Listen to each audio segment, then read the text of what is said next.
How Iran's latest drones tested Israel's Iron Dome defense system.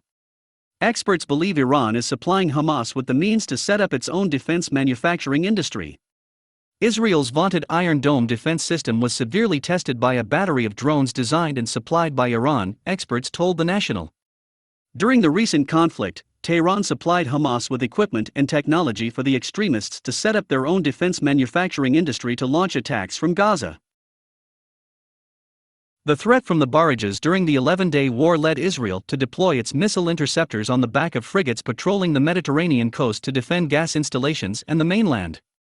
While Israel's forces managed to shoot down at least 6 of the kamikaze drones launched from Gaza, it is understood that Iran will assess the attack methods to improve them for future conflict. Hamas has clearly had external support from Iran, and that interest will remain, said Douglas Berry, of the International Institute for Strategic Studies think tank. If there's one country who's going to be interested in how this all went, and how Hamas's weapons might be improved in the future, then you would look at Iran. It is apparent that operatives from the Islamic Revolutionary Guard Corps managed to smuggle components of their Ababil 2 unmanned aerial vehicle, and taught Hamas to equip it with a warhead. The drone, which Hamas called the Shahab, carries a 30-kilogram warhead, and can cruise at 250 kilometers per hour. It is programmed with GPS coordinates and satellite imagery to find its target. Alternatively, it can be guided visually to the target with a ground operator and camera.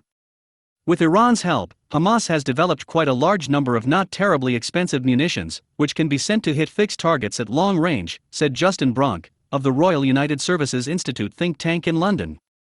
The Iranians will have given them some initial examples, as well as training manuals on how to construct them. Once you've transferred that expertise, because they are relatively low-tech, Hamas has become pretty proficient at manufacturing their own in Gaza. He said the key components smuggled from Iran would have included GPS tracking chips, stabilization gyroscopes, and engine parts. In addition to the estimated 4,000 missiles fired from Gaza that put the Iron Dome system under pressure to protect Israel, Hamas launched several Shahab drones during the conflict. At least one was shot down by an air-to-air missile fired from an F-16 fighter, another intercepted by Iron Dome, while 4 were downed by what the Israelis called classified means. Israel also shot down an actual Iranian drone near the border with Jordan on Tuesday. Israel had to rapidly readjust its defenses to pick up the threat of low-flying UAVs, which have a low radar signature, while it was using its system to intercept Hamas missiles, putting the system under considerable strain. Experts believe that if Hezbollah had become involved and used its satellite-guided missiles developed by Iran, the Iron Dome could have been overwhelmed. The Israelis are now putting a lot of money into developing lasers and other high-powered microwave weaponry to shoot down drones, Mr. Berry said.